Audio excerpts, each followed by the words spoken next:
Per il quinto anno consecutivo il Comune di Palma di Montechiaro ha approvato, rispettando i termini di legge, il bilancio di previsione. Il Consiglio Comunale ha approvato l'importante strumento finanziario con 11 voti a favore e uno contrario. Grande la soddisfazione del sindaco Stefano Castellino, il bilancio ammonta a 50 milioni di euro. Siamo felici, contenti e soddisfatti. Per il quinto anno consecutivo, come bene hai detto, abbiamo approvato il bilancio dell'anno successivo entro il 31 dicembre. Questa mattina è stato approvato dal Consiglio Comunale il bilancio 2024-2026. Ringrazio la Ragioneria, la dottoressa Calabrese e tutti i dipendenti comunali per questo importante traguardo.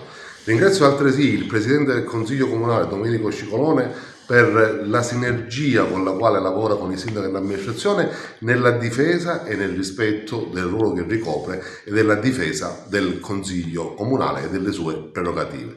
Ringrazio i consiglieri, tutti i consiglieri di maggioranza, per aver scritto insieme a noi questa ennesima pagina di storia. Il loro sostegno non è mai venuto meno, è un sostegno forte, convinto, che ci dà forza nell'amministrare. Oggi erano presenti in Consiglio Comunale 12 consiglieri comunali, 11 di maggioranza e 1 di opposizione. Il bilancio è passato con 11 voti favorevoli dell'intera maggioranza.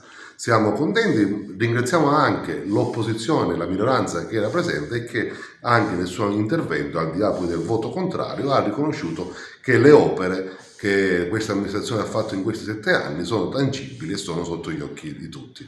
Un ulteriore attestato di stima e di rapporto con onestà intellettuale, ma la forza del sindaco è la forza di rappresentare una squadra vincente.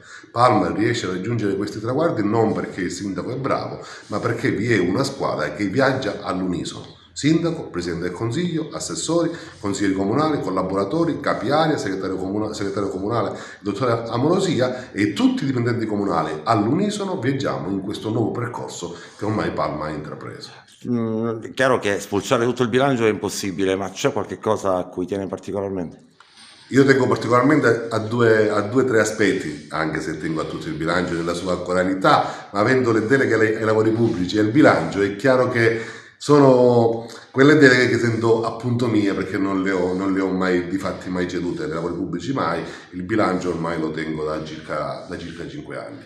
Il fatto di avere i conti in ordine, nonostante una difficoltà economica congiunturale, questo mi riempie d'orgoglio, come mi riempie d'orgoglio il fatto che il piano triennale delle opere pubbliche non è più un libro dei sogni, ma da 7 anni a questa parte è un'agenda programmatica vera e propria che abbiamo quasi esaurito e abbiamo riscritto quest'anno per il triennio successivo.